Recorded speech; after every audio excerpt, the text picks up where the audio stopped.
I watched my wife cry in the parking lot of her own school, and the man who made her cry was already inside, laughing with the superintendent. That image has never left me. Sylvia sitting in our car, hands shaking in her lap, mascara she barely ever wore streaked down her face. She kept saying, "I'm fine, I'm fine." She wasn't fine, neither was I. Let me back up. My name is Aaron Whitfield. I'm 43 years old. I work in commercial real estate finance. I help structure debt packages for mid-sized development projects, mostly across the Southeast. It's not glamorous work. I spend a lot of time on spreadsheets and conference calls, and I wear a tie maybe twice a year. The job has treated us well, but it's not the kind of thing people ask about at dinner parties.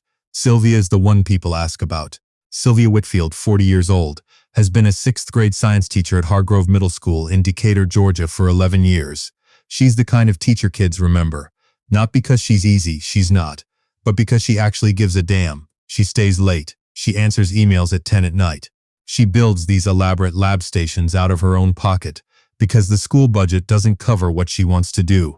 Every August, she sends home a welcome letter to her students' parents that runs 2 full pages, and every year at least a handful of them write back just to say they've never received anything like it from a teacher. She became department chair 6 years ago. She didn't ask for it. Her principal at the time, a woman named Barbara Ossie, called her in and said the science department needed leadership, and Sylvia was the obvious choice. She took it without a raise. That's the kind of person she is. What she is not is someone who makes enemies. I have been married to this woman for 14 years, and I can count on one hand the number of genuine conflicts she's had with people. She doesn't carry grudges, she doesn't play politics. She goes in, does the work, goes home. For 11 years, that was enough. Then Vincent Albrecht arrived. Vincent Albrecht, 56 years old, was appointed as the new executive director of academic programs for the Hargrove County School District 8 months ago. He came in from a district in Ohio where, according to his press release, he had transformed instructional outcomes and streamlined departmental efficiency. I looked him up the week Sylvia mentioned his name. He had a LinkedIn profile with a professional headshot, a list of credentials a mile long, and a quote from himself pinned to the top of his page. "Leadership is the art of making hard decisions others are afraid to make." I remember reading that and thinking, this guy is going to be a problem. I didn't say that to Sylvia. I didn't want to plant something in her head that wasn't there yet, but I kept it in the back of mine. The first time she mentioned him was in October, about 6 weeks after he started. She came home quieter than usual. I asked how her day was and she said fine, which, as any husband can tell you, means the opposite. I waited. Eventually, she said that Vincent had sat in on her class that afternoon for a formal observation. Standard procedure, nothing unusual, but that when she'd asked for his feedback afterward, he'd spent most of the time talking about himself, about how he'd overhauled science curriculum in his previous district, about how middle school science was fundamentally broken nationally, about how the way she organized her lab rotations showed potential but lacked intentionality.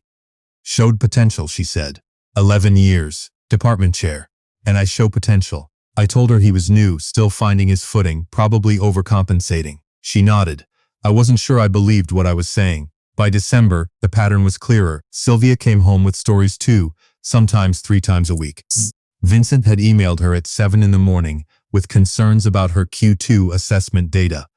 Data she had already addressed in a department report he apparently hadn't read. Vincent had told the science department in a staff meeting that their lab supply requests were inconsistent with district priorities, then offered no guidance on what those priorities actually were. Vincent had sent a memo, an actual printed memo, placed in teacher mailboxes, outlining a new observation rubric. He developed that weighted administrative alignment as a separate scoring category. Nobody knew what that meant. I asked Sylvia if she'd talked to her principal. She said the principal had changed. Barbara Ossie had retired in September. The new principal, a man named Scott Harker, had come up through the district's administrative track and had a reputation for keeping his head down. Sylvia had mentioned her concerns to him once gently, and he'd said he was sure Vincent was just getting settled. So she waited. I want to be honest about something. During those months I was frustrated, but I was also watching. My job has taught me one thing above most others. People who operate the way Vincent Albrecht operated, the memos, the metric speak, the self-referential feedback, those people are almost never as secure as they appear. They are usually covering something. Whether it's a mediocre track record, or a pattern of behavior that followed them from somewhere else, or simply the anxiety of being in over their head, There is almost always something underneath the performance. I didn't do anything with that knowledge. Not yet. I just kept it filed away. February is when things changed. Hargrove Middle School had been selected, through a competitive application process that Sylvia had led, to host a regional STEM showcase. 12 schools from across North Georgia would send teams of students to present original science projects. Sylvia had spent 4 months organizing it. She'd coordinated with the other schools, arranged the judging panel, secured a small grant from a local engineering firm to cover materials for underfunded teams. It was, by any measure, a genuine achievement, the kind of thing that reflected well on the entire district. The showcase was scheduled for a Friday afternoon in February. That Thursday evening, Sylvia got an email from Vincent. He was copying himself into all communications with the visiting schools. He was adding a district branding review requirement for all printed materials Sylvia had already produced and paid for. And in the third paragraph, almost as an aside, he noted that he would be serving as the district representative and official host for the event. Sylvia read the email twice at the kitchen table and then set her phone face down. "He's taking credit for it," she said. "I know," she said. "I'm not going to fight him on it. It's for the kids." I said, "I know that too." The showcase went beautifully. The kids were extraordinary. A 7th grade team from a school in Canton built a working water filtration prototype and explained it to the judges with a kind of clarity most adults can't manage. Sylvia moved through the room all afternoon, making sure every team had what they needed, quietly solving problems before they became visible. Vincent stood near the entrance in a district-branded polo shirt, shaking hands with superintendents and principals from the visiting schools, smiling for photographs. At the end of the event, the district communications coordinator took a group photo. Vincent stood in the center, front row. Sylvia was in the back, partially cut off at the edge. That photo ran in the district newsletter the following Tuesday. The caption read, "District Executive Director Vincent Albrecht hosts the annual STEM showcase at Hargrove Middle School." Annual. It was the first time the event had ever been held. Sylvia didn't say anything about the photo. I saw it and I said something, and she told me to let it go.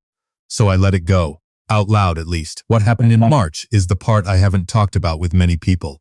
Sylvia's school gets a planning period every Wednesday afternoon, 90 minutes where teachers aren't responsible for students and are supposed to be able to work on curriculum, grading, professional development. It's protected time, at least on paper. In practice, it often gets eaten up by meetings, but it's still time teachers rely on. On the second Wednesday in March, Sylvia was in her classroom during planning period. The door was open. She was at her desk, working through an assessment she'd been trying to finish for 2 days. One of her students, a girl named Amara, had been struggling with the unit on ecosystems, and Sylvia had written a set of differentiated materials specifically for her. Not required, not anyone's idea but Sylvia's. Vincent walked in. He didn't knock, even though the door being open doesn't mean come in unannounced, especially for an administrator visiting a teacher's workspace. He walked in, looked around and said, "Why aren't you at the department head meeting?" Sylvia looked up. She said, "What meeting?" He said there was a department head meeting, right now, down in the conference room. She said she hadn't received notice of any meeting. She checked her phone, nothing. She checked her email, nothing. She told him she hadn't been notified. He said, "I sent a calendar invite this morning." She showed him her calendar on her phone. No invite. He looked at her screen for a moment. Then he said, "And I want to be precise about this because I've heard it enough times that I've memorized it." He said, "You know, this is exactly the kind of communication breakdown that reflects poorly on a department chair. If your teachers see you missing district meetings, what does that say about the culture you're building?" Sylvia is not a person who raises her voice. She told me later that she wanted to say quite a lot. Instead, she stood up, closed her laptop, and said she would come to the meeting if she had the room information. He gave her the room. He turned and walked out. She went to the meeting. She sat in it for 45 minutes while Vincent talked about alignment metrics and distributed a 6-page document he'd created outlining a new framework for instructional coherence that no one in the room had seen before and that didn't appear to correspond to any district-wide initiative. At the end, he said he'd need feedback from all department chairs by the following Monday. Sylvia came home that night and said almost nothing. She ate dinner. She helped our son, Calvin, who's 9, finish a book report. She gave him a bath and read to him and put him on the right way. Then she came downstairs and sat on the couch and stared at the middle distance for a while. I sat next to her. I didn't say anything. She said, I don't know how much longer I can do this. I said, you don't have to decide that tonight. She leaned her head on my shoulder, and after a while she fell asleep on the couch, which she almost never does. I turned off the lights and let her sleep and sat there in the dark for a long time thinking about Vincent Albrecht and his LinkedIn quote and the photo in the newsletter and the look on my wife's face. I started making calls the next morning, not aggressive calls, not threatening calls, just calls from a man who spent 15 years building relationships in the business and finance world of the greater Atlanta metro area, and who happened to know a fairly wide range of people. The first call I made was to a man, Howard Finch. Howard is 61, semi-retired, and spent most of his career as a senior investigator for the Georgia Professional Standards Commission, the state body that oversees educator and administrator licensing and conduct. I'd met Howard 7 years earlier through a mutual contact. We weren't close, but we had lunch once a year, and I'd done a small favor for his nephew's company a while back. He owed me nothing, but he liked me. I told Howard I had a situation I wanted to think through with him. Not a complaint, not a formal request, just a conversation. He said, sure. I explained what had been happening to Sylvia. I kept it factual. I had dates. I had the email about the showcase. I had the calendar invite Sylvia had screenshotted the morning after the meeting. The one that showed the invite had been sent at 1:47 in the afternoon, less than 90 minutes before the meeting began, which under district policy did not constitute adequate notice. Howard listened. He asked a few questions. Then he said, can I ask you something? You said this guy came from Ohio. Do you know which district? I said I did. There was a pause. Howard said, give me a few days. I want to be honest about what those days felt like. I wasn't certain I was doing the right thing. Sylvia hadn't asked me to do anything. She was handling her situation the way she always handled things, with patience and professionalism and a quiet faith that good work would speak for itself. That had always been enough before. I wasn't sure it would be enough this time, and that uncertainty was its own kind of weight. I kept working. I kept taking Calvin to soccer practice on Saturday mornings, and helping him with his multiplication tables after dinner, and going to Sylvia's parents' house for Sunday dinner, and living our regular life. Sylvia didn't know what I was doing. I wasn't sure she'd want to know. Howard called me back on a Tuesday. He said, your instinct was right. What Howard had found through his own network and some records that were a matter of public documentation was that Vincent Albrecht had not, in fact, transformed his previous district. He had been the subject of 2 separate grievances filed by teacher union representatives during his tenure in Ohio.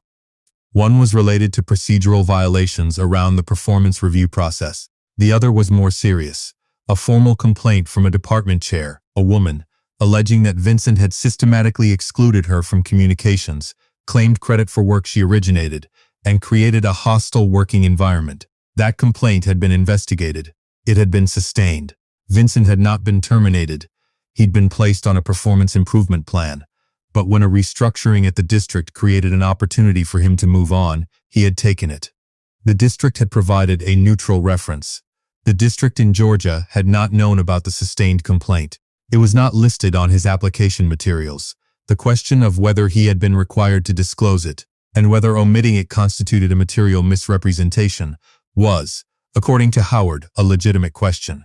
Howard said, I'm not telling you what to do with this. But I can tell you that if someone were to file a detailed formal inquiry with the Standards Commission, citing specific documented incidents and requesting a review of his application disclosures, that inquiry would have to be investigated. And in my experience, when these things get investigated, they tend to keep going. I said, how long does that process typically take? He said, once it's open, usually 30 to 60 days for the preliminary review alone, during which the subject of the inquiry is typically notified, and the employing district is also notified. I sat with that for a moment. I said, if the district is notified, what happens? Howard said, depends on the district. In most cases, they place the individual in a kind of administrative holding pattern while they conduct their own internal review. Business as usual, technically, but not really business as usual. I thanked Howard. I sat at my desk for probably 20 minutes without moving. I thought about Sylvia in her classroom, alone on a Wednesday afternoon, building differentiated materials for a kid named Amara who was struggling with ecosystems. I thought about the photo in the newsletter with my wife half cut off at the edge. I thought about the LinkedIn quote, leadership is the art of making hard decisions others are afraid to make. I made a decision. I wrote the inquiry myself. It took me 3 evenings. I am not a lawyer, but I know how to build a document. I do it for a living. I laid out the timeline, cited specific dates and communications, attached the screenshots Sylvia had kept without knowing I'd used them, and included the public records Howard had pointed me toward regarding the Ohio grievances. I requested a formal review of whether Vincent Albrecht's application to the Hargrove County School District had included material omissions that violated the Professional Standards Commission's requirements for administrative licensure. I filed it electronically on a Thursday morning while Calvin was at school and Sylvia was at work. I didn't tell her. That part bothers some people when I explain it. I understand why. She's my wife. It was her situation. She had a right to know. The honest answer is that I was afraid she would ask me not to do it. She believes, genuinely and not naively, in working through official channels, talking to principals, writing formal responses, documenting everything, and trusting that the system will eventually function the way it's supposed to. I believe that too, to a point. What I also believe is that systems sometimes need a little help finding the places where they're supposed to function. I told myself I would tell her once it was done. I kept telling myself that while I was filing it, and while the days after passed quietly, and while I took Calvin to soccer and had Sunday dinner with the in-laws, and ate breakfast every morning across from the woman I have been in love with for 16 years.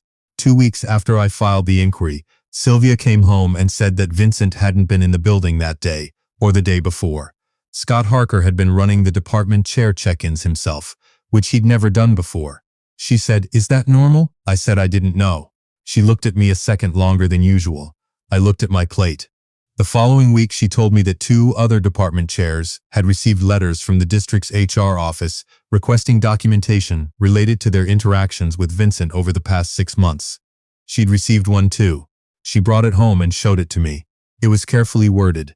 It did not say what was being investigated. It requested documentation and asked that all communications be treated as confidential. Sylvia sat across from me at the kitchen table, holding the letter. She said, "Aaron, do you know something about this?" I looked at her for a moment, then I said yes. I told her everything. I had kept it in a folder on my laptop. The inquiry document, the correspondence with Howard, the timeline, all of it. I opened the laptop and slid it across the table.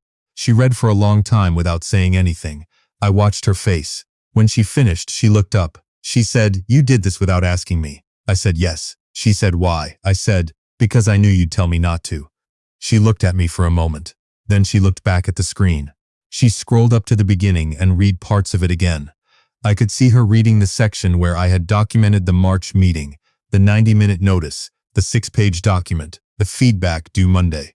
She had been the one who lived it. Seeing it written out formally, in the kind of dry documentary language that gives things weight, seemed to land on her differently.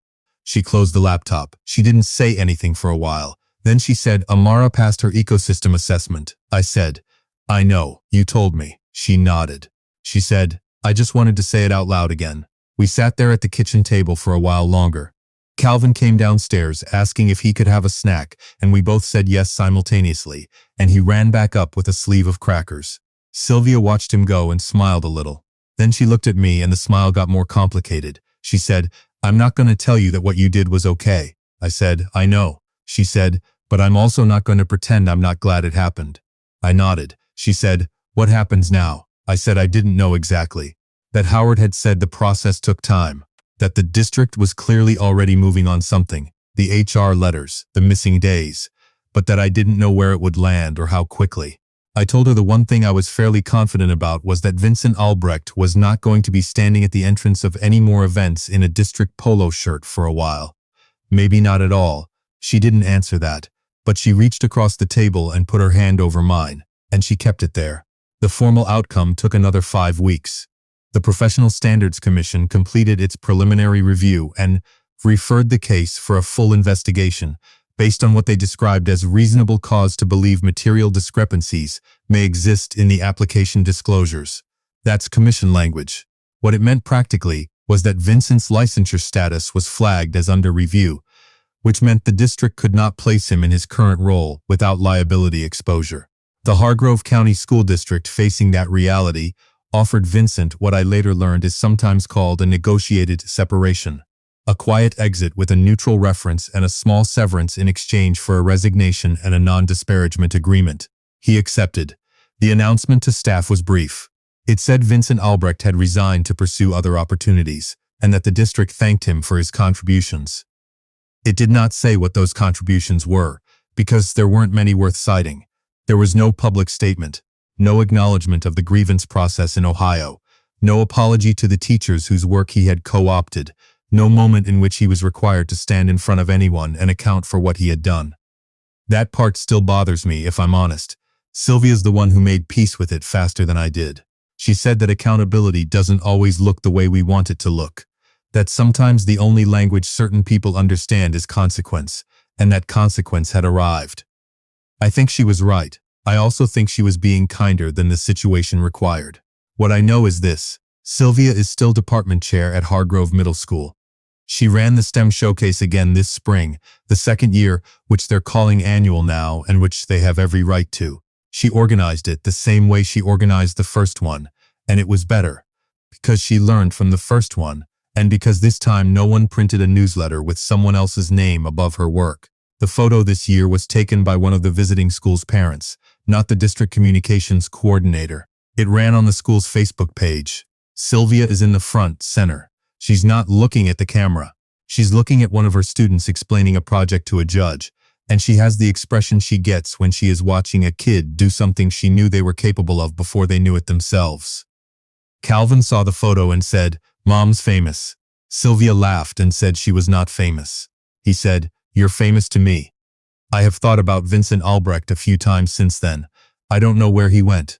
I don't know if he found another district willing to take a chance on him, or if the flag on his licensure review followed him far enough to close those doors. I hope it did. I won't pretend otherwise.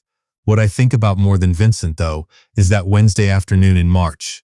Sylvia alone in her classroom with the door open, building materials for a kid who needed them, not because anyone told her to, not because it counted toward any metric or rubric or framework for instructional coherence. Because that's what she does. Because she has been doing that for 11 years. And she will be doing it 11 years from now, and no one who mistakes a Poltozzo shirt for a credential will ever understand what that actually costs, and what it is actually worth. I didn't protect my wife because she couldn't protect herself. She could have. She would have, eventually. I did it because I have watched her give everything she has to a job that asks everything she has, and I decided one afternoon that the least I could do was spend 3 evenings building a document. That's the whole story. That's all it was. She still doesn't fully forgive me for not telling her first. We have an ongoing disagreement about the ethics of it that comes up every few months, usually over dinner, usually in the good-natured way that married people argue about things they've mostly made peace with. Last month she was in the middle of making that argument. Something about autonomy, something about the right to fight your own battles, and Calvin walked in and announced that his class was doing a science fair, and he wanted to build something with electricity and could Mom help. She stopped mid-sentence. She looked at him, she looked at me, she said, "We'll talk about this later." She never came back to it. I'm not counting on that lasting, but for now I'll take it.